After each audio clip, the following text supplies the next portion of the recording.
Huawei P30 Pro sekarang harganya sudah turun hanya 4 jutaan aja. Di harga segitu sih kamera monster ini apakah masih worth it di tahun 2021? Yuk mari kita langsung aja review P30 Pro di tahun 2021. Let's go!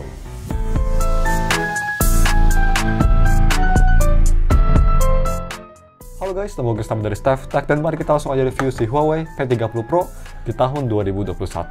Seperti biasa mari kita bahas dulu harga dan speknya. Untuk harganya sekarang kalian bisa beli di harga 4,7 juta yang punya RAM 6GB dengan internal storage sebesar 128GB itu single SIM. Seperti biasa kalau kalian ingin beli HP-nya gue bakal taruh link di deskripsi, dan juga kalau misalnya kalian ingin wallpaper Roxy Mona gue udah taruh link wallpapernya juga di deskripsi. So ya, untuk harga segitu kalian dapat spek pakai chipset Kirin 980 dengan fabrikasi sebesar 7 nm, layar 6,5 inci OLED display itu Full HD dengan PPI sebesar 398, 60Hz refresh rate-nya, UFS 2.1 storage speed, USB Type-C 3.1 ada fingerprint on display, dan juga punya baterai sebesar 4200 mAh yang bisa fast charging sampai 40 watt, dan juga wireless charging sampai 15 watt. Nah, terus untuk desain dan displaynya sendiri, ini build-nya sendiri yang pastinya sangat premium dengan glass back dan juga metal frame. Ini desain belakangnya ngingetin gue pada zaman yang dimana zaman warna gradasi itu populer banget kan guys. Yang personal gue sebenarnya kurang suka sama zaman tersebut. Yang menurut gue warna gradasi itu menurut gue, ini hanya opini gue, kelihatan agak alay. Gue lebih suka warna yang simple, dan thank God di tahun 2021 HP balik lagi ke desain yang lebih simple, hanya single tone. Yang personal gue lebih suka, lebih elegan. Tapi ya untuk desain depannya sendiri ini masih pakai dewdrop display yang pastinya, dan juga dia ada edge-nya. Yang edge-nya juga ini lumayan agresif. Jadi ini lebih agresif daripada S20. Tapi yang pastinya karena ini agresif jadi memang kelihatan sangat premium banget. Cuma memang untuk memakai satu tangan sendiri ini agak sulit karena HP ini lumayan besar, 6,5 inci, ini lumayan panjang juga. Jadi gue lebih rekomen untuk memakai dua tangan. Satu tangan ini takut jatuh HP-nya, susah banget. Dan untuk si in-display optical fingerprint-nya ini kecepatannya sendiri menurut gue super cepat dan super akurat. Animasinya juga pas nge-unlock kerasa snappy dan juga sangat responsif dan cepat. Ya ini sama seperti HP flex zaman sekarang, masih super cepat dan reliable. Cuma sayangnya memang di sini nggak ada lini notifikasi sama sekali. Tapi yang ada yang pastinya ada NFC, bisa kita lihat ini dia posisinya di atas. Dan kalau misalnya kita tes ini NFC-nya gue bisa bilang nggak perfect tapi it works. Jadi kalau misalnya kita coba scan pakai kartu GTL ke sini, 1, 2, 3. Kita coba scan lagi, come on. Oke, sekarang bisa kita cek saldo Tokopedia dan bisa ke scan. Jadi ya, scanningnya memang karena suka nggak bekerja, tapi ini bisa bekerja dengan baik kok. Dan sekalinya ke scan ini pastinya langsung nge-scan dengan baik. Jadi kalau misalnya mau di rating ya gue bisa bilang ini ratingnya sekitar 6,5 sampai 7 dari 10. Masih usable kok. Nah terus untuk si kualitas layar sendiri ini menurut gue di harganya masih kerasa seperti layar flagship banget yang pastinya. Walaupun OLED tapi ini warnanya surprisingly lumayan natural, gak over saturasi dengan detail yang super sharp, kontras yang sangat bagus, dan juga view angle yang perfect. Cuma memang kalau misalnya mau dibanding dengan Galaxy S20 atau Galaxy S10 sekalipun sih, gue sebenarnya masih lebih suka kualitas layar di HP tersebut. Oh ya, satu lagi juga guys, ini gue lupa bilang ini tuh layarnya masih 60Hz ya, jadi belum 120 atau 90Hz, masih normal. Nah terus untuk pemakaian di bawah sinar matahari ini masih sangat fleksibel banget juga. Full brightness bisa cukup terang, jadi pemakaian outdoor masih sangat usable. Dan gak segelap HP lain di harga yang sama, kayak Google Pixel 4 XL, itu menurut gue gelap banget, di sini masih cukup terang. Terangnya tuh gue bisa bilang setara dengan Galaxy S20, jadi masih sangat usable banget dipakai di bawah sinar matahari terik, which is very nice. Dan yang terakhir untuk si touch delay-nya sendiri ini pastinya nggak ada sama sekali. Dipakai buat ngetik keyboard atau navigasi aplikasi, semua kerasa cepat dan kerasa smooth dan responsif. Next, mari kita bahas si audio quality-nya sendiri. Pertama, mari kita bahas audio quality via 3.5mm to headphone jack, karena sayangnya di P30 Pro udah nggak ada headphone jack. Jadi gue pakai converter yang mereknya tuh merek Vention kalau misalnya kalian nanya. Tapi ya, untuk kualitas sendiri ini gue bisa bilang masih sangat bagus, masih sangat fleksibel banget yang pastinya. Overall punya suara yang powerful dengan vokal yang punchy dan jernih, soundstage yang luas, bass yang super punchy, separasi instrumen yang sangat bagus, dan full volume yang bisa super keras juga. Gue coba tes pakai earphone-ku Spota Pro di volume sekitar 65% aja udah sangat keras untuk kuping gue, which is very nice. Dan untuk sound signature sendiri ini lebih ke arah warm atau bassy, yang artinya semua lagu kedengaran fun dan nggak kedengaran harsh. Jadi bener-bener bassy dan enak banget didengar, nggak nusuk. Cuma memang satu minus mungkin ini buat para lovers sound signature yang bright atau balance. Di sini bassnya memang agak sedikit maju guys, jadi mid-range itu sedikit ketutup, tapi masih cukup enjoyable kok, nggak sampai bleber banget. Ini masih cukup oke. Dan untuk kualitas speakernya sendiri ini sayangnya downgrade dari P20 Pro, ini speakernya hanya mono, hanya di bawah saja. Tapi gue bisa bilang ini speaker mono terbaik yang pernah gue tes. Bisa bersaing dengan even dual speaker sekalipun, overall ini kualitas speakernya masih sangat bagus dengan soundstage yang warm, jadi nggak nusuk, punya vokal yang bulat dan jernih, soundstage yang terbaik untuk kelas mono, dan juga separasi instrumen dan bass yang lumayan bagus.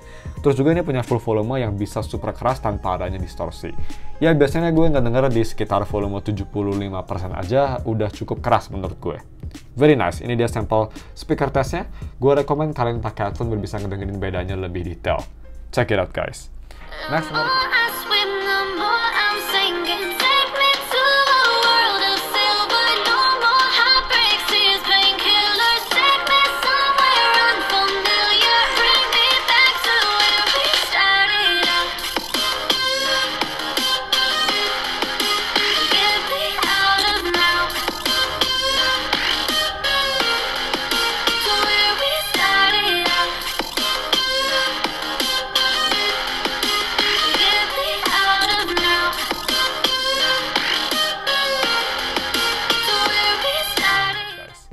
Next, mari kita bahas si kamera quality-nya.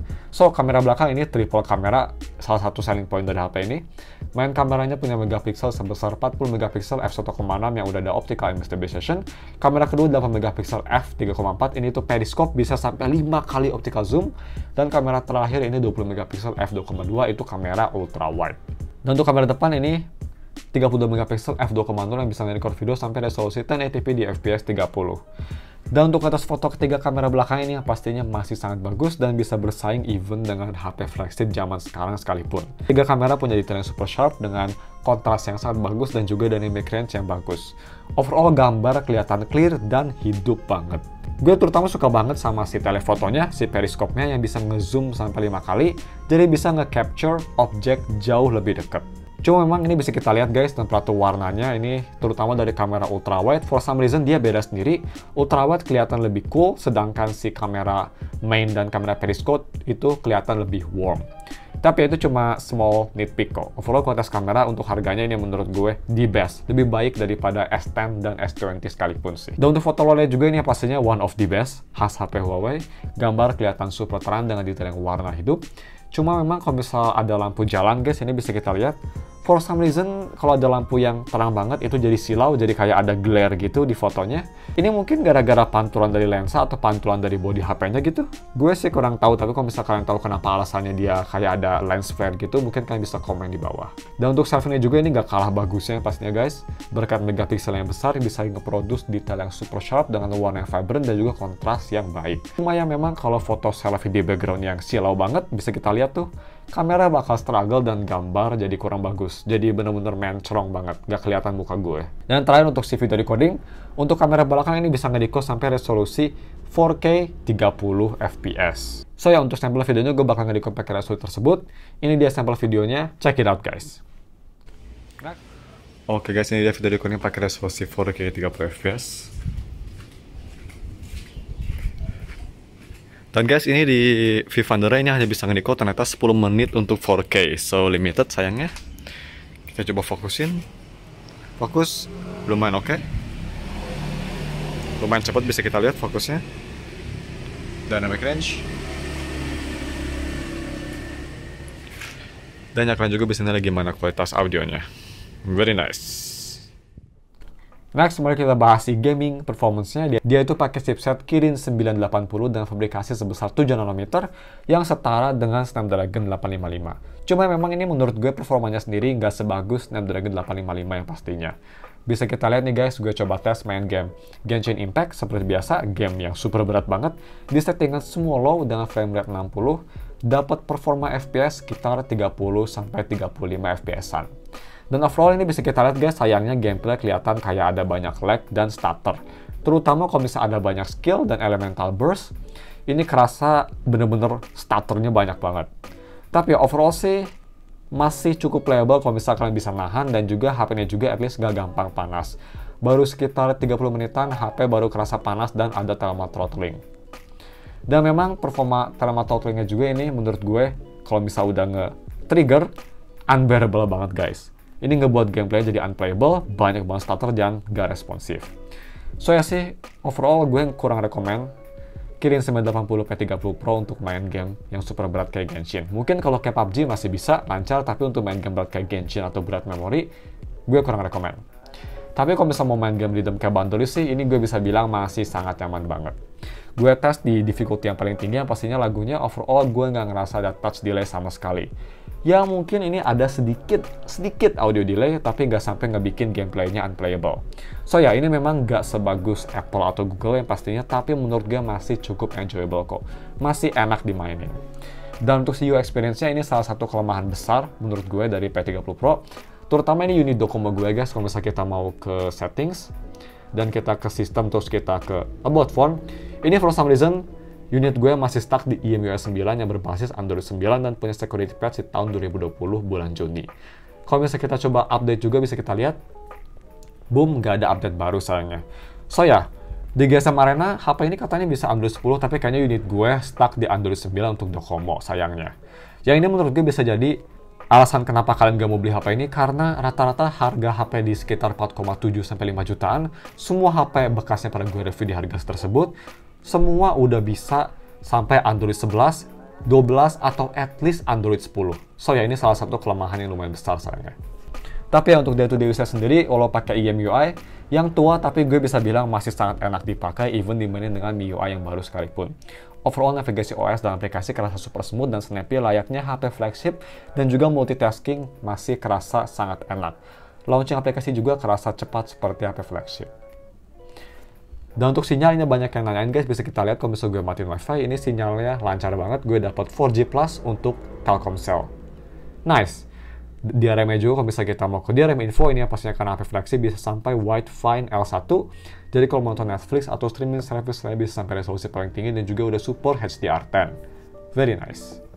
Dan untuk yang terakhir, mari kita bahas si battery life-nya. Ini punya baterai yang cukup jumbo, even di tahun 2021 sekalipun, sebesar 4200 mAh baterai yang bisa fast charging sampai 40 watt. Bisa cepet banget, dan bisa wireless charging sampai 15 watt. Dan ya, ini memang salah satu selling point yang besar dari P30 Pro, karena ketahanan baterainya ini cukup bagus untuk kelas HP second. P30 Pro bisa tahan full 1 hari penuh, dan pemakaian gue yang enteng seperti biasa hanya nonton video dan juga sosial media. Ini bisa dapat screen on time pretty much 8 jam guys. 8 jam. Dengan sisa baterai 20%. Masih sangat impresif. Ini salah satu HP dan ketahanan baterai terbaik di harganya, yang pastinya lebih baik daripada S20, S10, dan Pixel 4 XL yang pada gue review. Untuk charging speednya, karena gue sayangnya nggak punya charger yang 40 watt, jadi gue ngecas pakai iPad Pro charger, itu 20 watt. Gue ngecas pakai charger tersebut dari 20% sampai 100% itu hanya butuh waktu 1 jam 34 menit. So ya, fast chargingnya juga ini masih super duper cepat. Tapi ya cuma segitu aja videonya guys, dan untuk konklusinya sendiri menurut gue Huawei P30 Pro di harganya sekarang 4 jutaan bisa jadi pilihan yang bagus buat specific type of people ya guys. Ini untuk specific type of people, terutama buat orang yang butuh kamera, terutama foto kamera yang sangat bagus di harganya. P30 Pro bisa jadi pilihan yang bagus karena selain kamera P30 Pro punya kualitas foto yang bagus, ada aspek lain juga seperti punya layar yang bagus, build, dan juga ketahanan baterai yang super. Cuma guys, ini kalau mau jujur aja guys, kalau mau dibanding dengan Galaxy S20 yang kemarin gue review atau Google Pixel 4 XL yang pernah gue review pertengahan tahun ini, gue sih sebenarnya lebih rekomend kedua HP tersebut, terutama S20 kalau misalnya kalian bisa nemuin HP-nya, karena sekarang udah lumayan langka. Karena menurut gue ya kedua HP tersebut lebih nge-offer fitur yang lebih bagus, dan yang paling penting software yang lebih future proof. Karena kan ini kalau nggak salah tuh P30 Pro HP terakhir dari Huawei yang masih support Google Play Store. Jadi ini kalau misalnya kalian dapat yang versi Android 10 juga, itu bakal diem di situ, nggak bakal dikasih sampai Android yang terbaru. Karena kan dia udah cut all ties sama Google sayangnya. Tapi ya kalau misalnya kalian berapa ini, gue bakal taruh linknya di deskripsi yang pastinya, dan juga kalau misalnya kalian ingin wallpapernya, gue juga udah taruh wallpapernya di deskripsi. So ya guys, mungkin cuma segitu aja videonya. Mohon maaf kalau misalnya ada kesalahan atau video kelewat, atau ngomong kecepatan, I'm so sorry.